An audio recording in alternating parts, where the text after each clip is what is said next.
The moment the minister's voice echoed through the small wooden chapel, June felt the world tilt beneath her feet. "I now pronounce you husband and wife," he intoned, and the words struck her like a whip. Dust hung in the sunlight that filtered through the cracked windows, particles floating lazily in the golden rays, and the heat from the summer sun pressed down on her shoulders. Her chest tightened. She could barely breathe as she glanced at her father. His face was unreadable, carved with years of stubborn pride, but his eyes glimmered with the cold certainty of a man who believed he had done the right thing. Around her, the townsfolk shifted in their seats, fanning themselves with worn pieces of newspaper, murmuring softly. June caught snippets of their conversations. Poor girl, forced to marry that lowly ranch hand. And better for her than wandering without a man, I suppose. She swallowed hard, trying to steady the trembling in her hands. Her dress, a pale cream she had once hoped to wear for love, now felt like a shroud. The fine lace scratched at her wrists and neck, a constant reminder that beauty and comfort meant nothing when the choices were not her own. Silas, the man she was now bound to, stood before her with his hat in his hands, shoulders slightly hunched, eyes fixed on the floor. He was young, younger than she expected, his face still carrying the softness of boyhood. His rough hands, worn from working the ranch, twitched slightly as if unsure whether to reach for hers. June's first instinct was to pull away, to resist, but there was no one to defend her. Her mother had passed away years ago, and her father's. Decisions were final in this town. The air smelled of dust and sun-baked wood, mingled with the faint scent of hay from the small barn attached to the chapel. June could hear the faint creak of the windmill outside, turning lazily in the heat, a reminder of life continuing despite her despair. The preacher's voice droned on about duty, faith, and obedience, words that sounded hollow and distant in her ears. Her stomach knotted, and she felt a prickling sensation along her spine, as if some unseen presence was watching, waiting to see how she would react. When Silas finally lifted his gaze, their eyes met. There was fear there, yes, but also a strange gentleness, a quiet acknowledgement of the unfairness that bound them. June didn't trust the feeling yet. It felt too fragile, like a candle flame in a draft, but it stirred something inside her that she couldn't ignore. Perhaps it was hope, or perhaps it was simply curiosity about the boy who would now be her husband. She had been told countless times that she would never love him, that he could never give her the life she deserved, but looking at him now, she saw the faintest glimmer of something different. Outside, the wind picked up, rattling the chapel windows and carrying the scent of the prairie. Dust devils danced across the sun-baked fields, twisting and spinning as if the land itself knew of the turmoil inside her. Birds took flight from the sparse trees around the chapel, their cries sharp and sudden, cutting through the heavy air. June's thoughts raced. How would she survive this life? Could she endure the quiet monotony of a ranch? Or would she be trapped forever in a gilded cage of expectation and duty? Her father cleared his throat, signaling that the ceremony was over. Murmurs of congratulations floated through the air, but June barely noticed. Her eyes remained on Silas, studying the lines of his face, the way his jaw tightened slightly as he waited for her hand.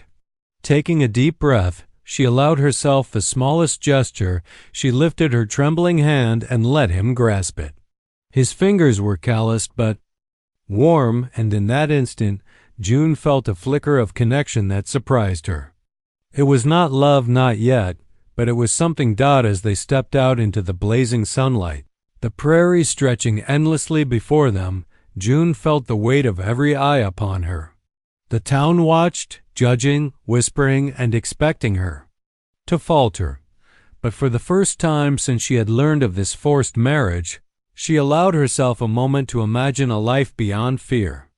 Maybe Silas could offer her more than mere duty. Maybe, Just maybe she could find comfort in a life she hadn't chosen. And somewhere, far beyond the chapel walls, the wind carried a promise that the story of June and Silas was only just beginning. The morning sun spilled across the prairie like molten gold, glinting off the dew-laden grass as June stepped barefoot onto the hard-packed dirt outside the small ranch house. She had learned to rise before dawn, the chill of early summer wrapping around her shoulders like a thin shawl, carrying the scent of sagebrush and horses. Silas was already out, tending the horses, the rhythmic clink of his tools and the low whinnying of the animals blending with the soft whistle of the wind. The world beyond her father's control stretched endlessly before her now, and despite the weight of her forced marriage, a small ember of curiosity began to glow inside her. Silas noticed her first, pausing in his work to tip his hat and offer a faint, shy smile. His hands were rough and stained from hours of grooming and chewing the horses, but when he motioned for her to join him, there was an unspoken gentleness that made June hesitate. She had expected coldness, disdain, perhaps even embarrassment at being paired with a ranch hand. Instead, she found patience, quiet and steadfast, in the boy she had been forced to marry. "Careful with that one," he said, nodding toward a spirited chestnut mare whose ears twitched nervously. June followed his instructions, fumbling at the reins as the animal shifted beneath her touch. Silas stepped close, his fingers brushing against hers as he guided her hands. A spark of warmth traveled through her, brief and electric. June caught her reflection in the water trough, her cheeks flushed, hair tangled from the morning breeze, and for a moment she felt as if the harsh expectations of her father in the town had lifted, even if only slightly. Days blended into a rhythm of labor and small discoveries. June learned to feed the animals, clean the stalls, and mend fences that the wind and prairie storms constantly tried to tear down. The work was exhausting, yet oddly satisfying. Each chore completed felt like a small triumph in a life that had, until now, offered her so few choices. Silas was always near, never overbearing, his presence quiet but reassuring. Sometimes he whistled while he worked, the tune drifting lazily across the corral. June found herself listening, letting the melody fill the corners of her mind where anxiety and fear had once resided. Evenings were the hardest. The sun sank behind the jagged horizon, painting the prairie in shades of burnt orange and crimson, and shadows stretched long across the wooden boards of the house. The wind whispered through the open windows, carrying the faint scent of wildflowers and distant smoke from neighboring homesteads. June often sat outside, knees drawn to her chest, staring at the expanse of land and sky, wondering what life she might have had if she'd been allowed to choose for herself. Silas would sometimes join her, passing a tin cup of coffee or a slice of bread, speaking softly of the simple pleasures of ranch life, of dreams he'd once had before the world hardened him. It was during one of these evenings that June noticed a subtle shift. Silas's eyes held a tenderness she hadn't expected, a willingness to meet her where she was, to share the burdens and small joys of this life together.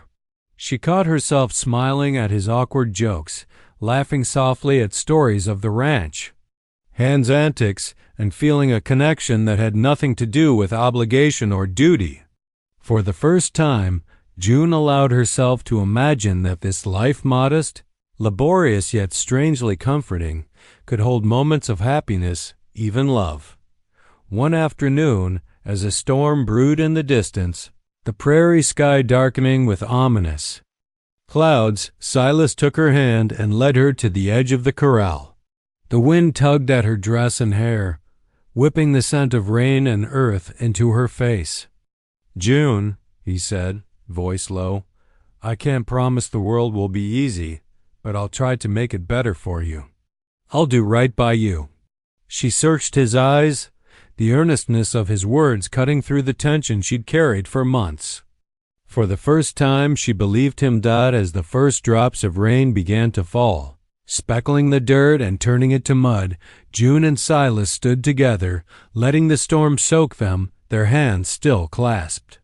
The prairie stretched endlessly around them, wild and untamed, and for a brief moment, the constraints of her past seemed distant. In Silas's quiet determination, June found the possibility of a future she hadn't dared to imagine. A life not chosen, perhaps, but one that could grow into something she might one day love. And as thunder rumbled across the horizon, promising both danger and renewal, June felt the first flicker of hope in her heart, a small, stubborn spark that would carry her into the unknown days to come. The morning sun had barely cleared the horizon when a figure appeared at the far edge of the valley, silhouetted against the burning orange sky. June, carrying a bucket of water to the trough, froze mid-step. The man moved with a confidence that was almost unnatural, broad-shouldered, his long black hair catching the early light, leather straps across his chest adorned with small tribal beads, a bow slung across his back. His presence seemed to command the valley itself, the whispering wind bending around him as though acknowledging his arrival. Silas noticed her hesitation immediately.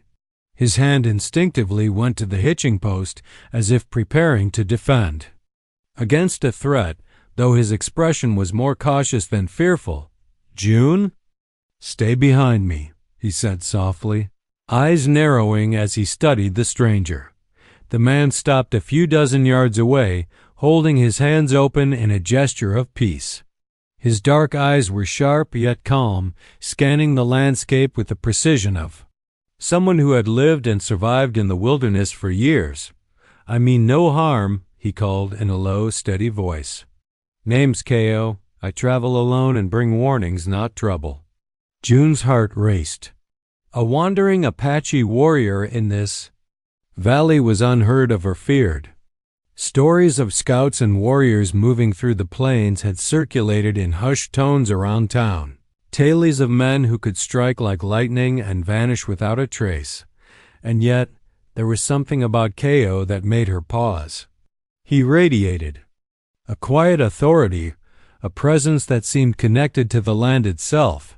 Silas stepped forward, wary but respectful. "Warnings for what?" he asked, keeping his voice steady. The sweat from his morning work clung to his forehead, streaked with dirt, and his eyes didn't leave Kayo.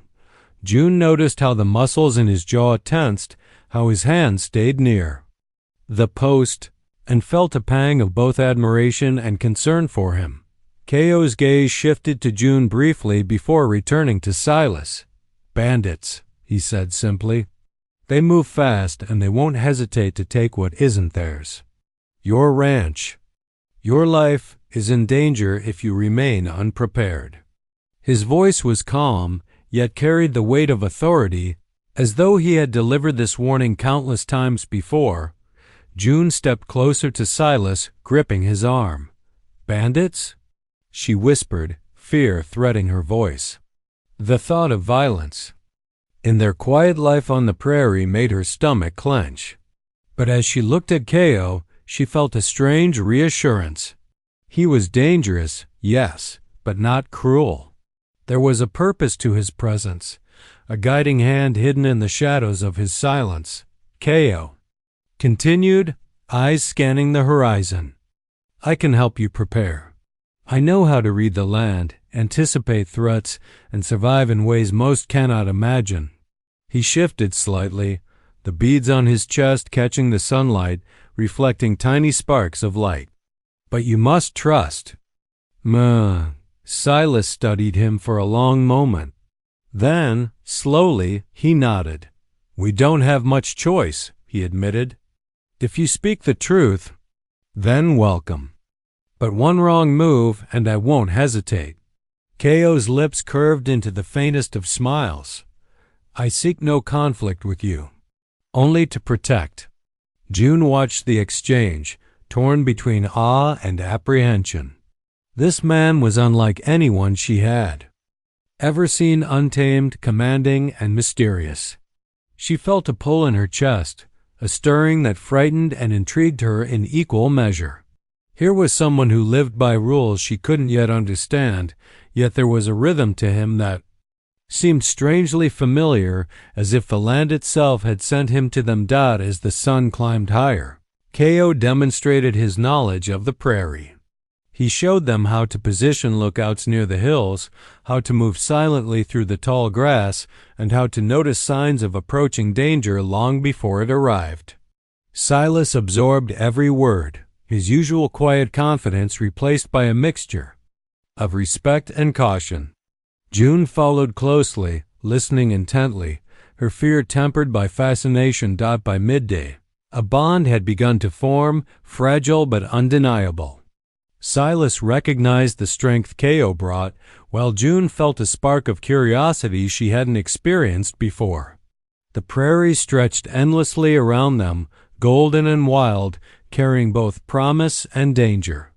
The winds whispered secrets through the grass, and June realized that the life she had known, small, ordered, and predictable, was changing in ways she could not yet comprehend.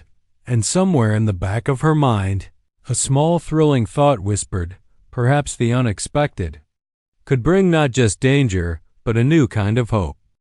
The prairie was quiet that morning, deceptively so.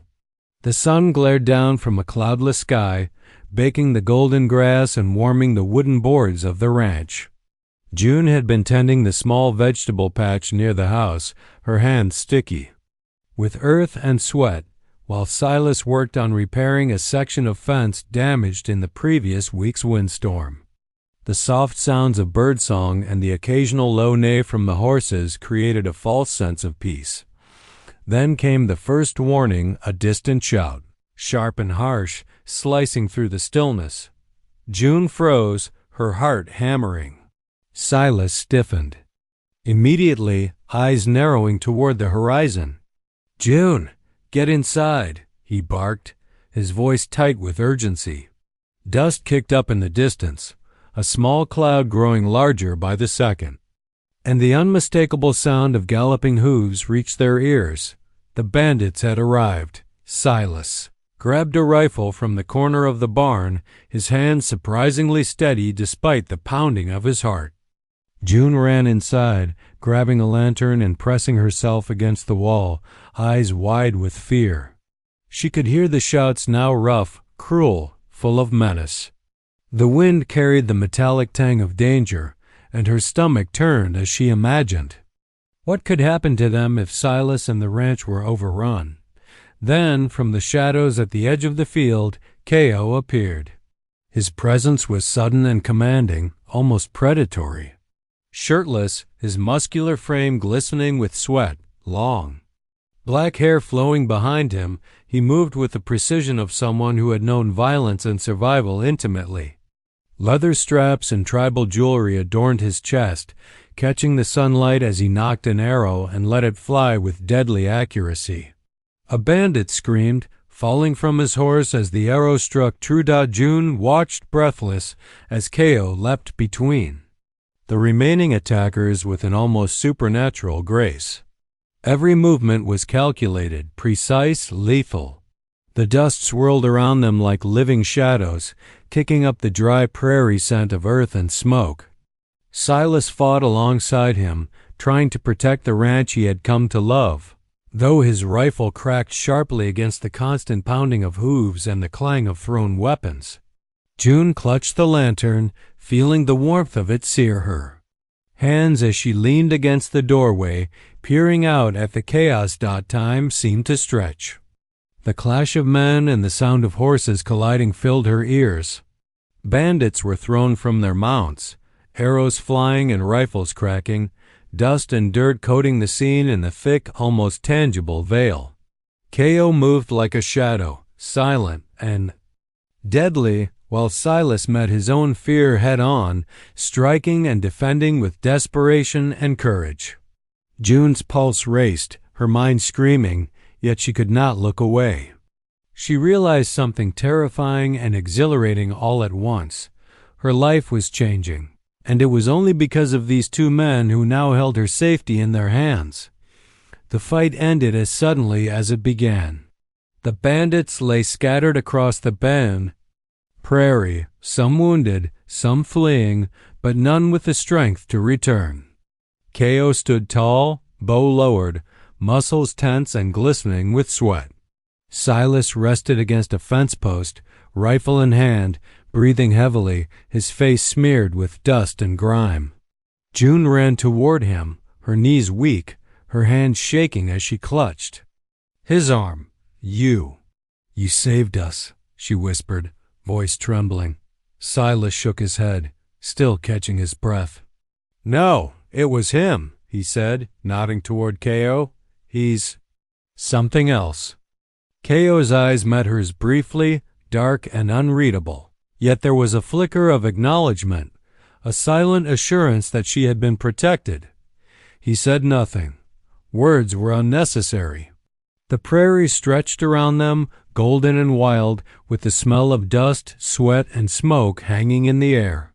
June felt both fear and awe, her heart pounding with gratitude and an unfamiliar excitement. As the wind blew through the fields, rustling the tall grass, June realized that life at the ranch had changed forever. Danger was no longer a distant rumor whispered by the town. It was real, immediate, and had arrived in the form of bandits and the powerful warrior who had saved them. Yet in that chaos she also felt the first stirrings of something unexpected: trust, admiration, and a thrilling hint of hope. For the first time since her forced marriage, June understood that the prairie held more than labor and monotony. It held courage, unexpected alliances, and perhaps a chance at a life she could one day choose for herself. The prairie had quieted once more, the echoes of the bandit attack lingering like smoke in the corners of June's mind. The golden sun filtered through the morning haze, illuminating the ranch in soft, forgiving light, yet the air still carried the scent of dust, sweat, and tension. June moved cautiously among the horses, brushing their coats with trembling fingers, while Silas inspected the fence lines and barn doors for any damage the bandits might have overlooked. Every glance she cast toward Kayo reminded her that their lives had irrevocably changed, the ordinary rhythms of ranch life now threaded with the extraordinary. Kayo sat on a wooden fence post nearby, shirtless and glistening from exertion, his long black hair falling around his face, eyes scanning the horizon with an intensity that never wavered. He moved with a grace and confidence that seemed almost otherworldly, every muscle and sinew alert to the land and its dangers. June couldn't stop staring. There was danger in him, yes, a raw, untamed energy. But there was also a strange calm, a quiet assurance that made her heart both race and settle at the same time. Silas noticed her gaze and stiffened, tightening his jaw. He had saved her once, risked his life for her countless times, yet there was a tension now he could not deny. Kayo's presence was both necessary and threatening, a storm in a life that had only just begun to find balance. "June," Silas said, voice low and careful, "we need to stay alert. You shouldn't wander too far while he's here, even if he seems trustworthy." June glanced at Kayo, who had begun marking tracks in the soft earth, demonstrating how to notice subtle signs of movement in the prairie: broken twigs, displaced stones, the faintest trail of hoof prints. "He's teaching me," she said softly, almost to herself. He's showing me things I've never known." Silas's eyes flicked to hers, a mixture of protectiveness and unease. "I know," he admitted. "I just don't want to lose you to someone who isn't part of this ranch, part of our life." June's chest tightened. She had never felt more conflicted. Silas's love was steady, patient, and unwavering, a foundation that promised safety and trust. Yet Kayo stirred. Something wilder, something raw, adventurous, and alive inside her. Watching him move through the prairie, reading the land with such precision, she felt both awe and fear. It was intoxicating. That evening, As the sun sank behind the hills, bathing the prairie in deep amber, June followed Kayo to the edge of the corral. He demonstrated how to set small traps, how to move silently, and how to read the wind for approaching danger. Silas watched quietly from the barn steps, arms crossed, heart tight with jealousy. He tried to hide behind practicality. June could feel the tension between the two men, the fragile trust being tested by unspoken emotions, and yet there was no denying its necessity. They all depended on one another now, not just for survival, but for a fragile peace that could shatter at any moment. As the sky deepened to violet, June and Kayo paused atop a small rise, looking out over the endless prairie. "You have to trust the land," Kayo said softly, voice low and steady. "It tells you everything, if you listen." His eyes met hers briefly, intense and unreadable, and June felt a jolt, a connection she couldn't name. The prairie stretched endlessly before them, and in that vast expanse, she felt both the weight of her life and the freedom she had never known. When they returned to the ranch, Silas had prepared a small fire. The three of them sat in the glow, the scent of smoke mingling with the prairie air. Words were few, but the silence was heavy with understanding. June realized something profound. Survival had brought them together, but real trust, would take far longer to grow. She felt torn between the steady warmth of Silas and the untamed intensity of Kayo, both essential in different ways. That night, as June lay in the small guest room she had been given in the house, she could hear the wind rustling the tall grass outside, whispering secrets of the prairie. She closed her eyes, heart pounding with uncertainty and curiosity. The life she had once feared laborious, constrained, and predictable had transformed into a world alive with danger, skill, and unexpected alliances. And for the first time, June allowed herself to imagine that she might not only survive this life, she might thrive. But deep in her chest, a flicker of unease remained. Trust was fragile, and love, even the kind that was steady and kind, was complicated by the wild and untamable energy that Kayo had introduced. June knew that the days ahead would test her heart in ways she could not yet foresee. And somewhere in that uncertainty, a thrilling sense of possibility shimmered like the first stars in the twilight prairie sky. The prairie stretched before them, golden and endless, kissed by the early morning sun that glimmered like liquid amber across the rolling hills. June walked carefully, the coarse grass brushing against her legs, while Silas followed close behind, keeping one wary eye on the horizon. Kayo led the way, shirtless, muscles taut under the morning light, long black hair streaming behind him and tribal jewelry glinting with every movement. His presence was magnetic, commanding attention without a word, yet there was a quiet rhythm to him that felt like the land itself. "Watch the ground," Kayo instructed, voice low and deliberate. He crouched, fingers tracing subtle depressions in the soil. Every step tells a story. Animals, humans, even wind. Listen. June bent closer, trying to mimic his movements, running her fingers over the tiny impressions. She had never noticed how alive the prairie truly was, how every tuft of grass, broken twig, and stone had meaning. Silas knelt beside her, watching. Silently, his hands resting on his knees as he absorbed Kayo's instructions. He was cautious, protective, yet even he couldn't deny the awe of learning to read the land in ways he had never imagined. "This is amazing," June whispered, eyes wide. "I never knew the prairie could speak like this."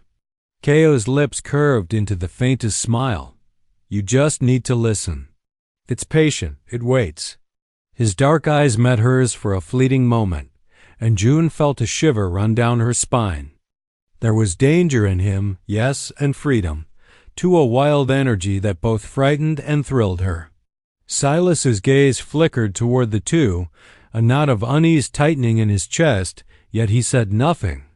He knew this lesson was necessary. They moved on, following a dry creek bed that twisted like a silver thread across the prairie. Kayo stopped abruptly, crouching beside a patch of earth turned over by some animal. "Tracks," he said. "See how they overlap. 2 deer passed here last night, one young, one old. And here." He pointed to a faint scrape, barely noticeable. "Someone moved through recently. Not a bandit too light, too careful, but it shows movement." June's eyes widened at the detail. Her hands itched to trace the marks herself, to understand the story they told. She had spent her life following orders, living in the boundaries set by others. Now, under Kayo's guidance, she realized the land had secrets, and with patience, she could learn to uncover them herself. Hours passed as the sun climbed higher. Kayo taught them to find edible plants, track small animals, and sense changes in the wind that indicated approaching storms or travelers. Silas, at first reluctant, grew increasingly impressed. The Apache warrior was teaching them skills essential for survival, and yet it was more than that. He was instilling confidence, patience, and awareness, lessons that neither the town nor the ranch had ever provided. As they reached a small canyon, Kayo paused, turning to face them. "This place is old," he said softly. "The land remembers. Watch the carvings." June leaned closer, tracing the weathered symbols etched into the stone. Her fingers tingled as if touching the past itself. The carvings told stories of hunts, battles, and survival, generations of people who had lived in harmony with the land, who had understood its language and respected its power. Silas watched her, a mix of curiosity and caution on his face, realizing how deeply June was connecting with Kayo and the prairie itself. Kayo's presence loomed near, his eyes scanning the horizon even as he shared the wisdom of the canyon. June felt a pull in her chest, a stirring she hadn't anticipated. The steady, reliable comfort of Silas and the untamed, thrilling intensity of Kayo coexisted in her heart, each vying for attention, each essential in its own way. When the day ended and the sun dipped low behind the canyon walls, they returned to the ranch. The prairie glowed in shades of gold and rose, and June walked with a sense of wonder, her mind buzzing with everything she had learned. Silas followed closely, protective yet quietly proud, while Kayo's figure lingered at the edge of the fields, watching, waiting, a silent guardian of their fragile peace. That night, June lay in her small room, listening to the wind stir the ginster.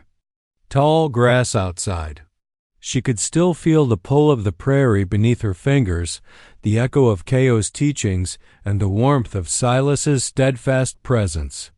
Life had changed. It was wilder, more dangerous, and more exhilarating than she could have imagined. And somewhere deep inside, she knew that the days ahead would test her courage, her heart, and the fragile bonds of trust that had begun to form among them. For the first time, June realized that survival was not just about enduring, it was about learning, listening, and embracing the untamed world around her. And in that realization, she found a small, thrilling spark of hope. The prairie stretched endlessly, golden under the late afternoon sun. As June walked between Silas and Kayo, the two men who had become inseparable from her life in ways she had never anticipated. The events of the past weeks, the forced marriage, the quiet days of learning ranch life, the bandit attack, and Kayo's lessons on the land had reshaped her world. She had discovered strength she didn't know she possessed, trust she hadn't thought she could give, and a heart capable of feeling in multiple directions at once. Silas rode ahead, carefully guiding the horses, the familiar rhythm of the ranch, hand at work comforting in its steadiness.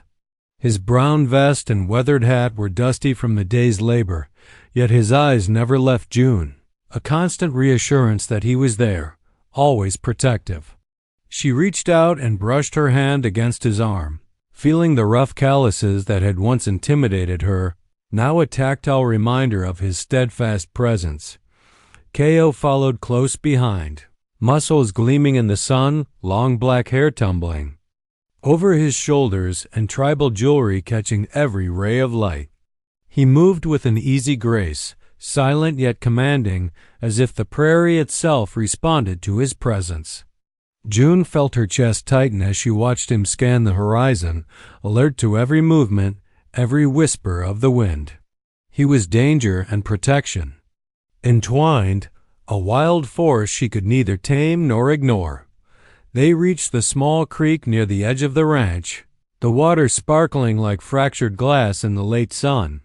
Kayo knelt, showing them how to check the water's flow and test the current for signs of approaching threats.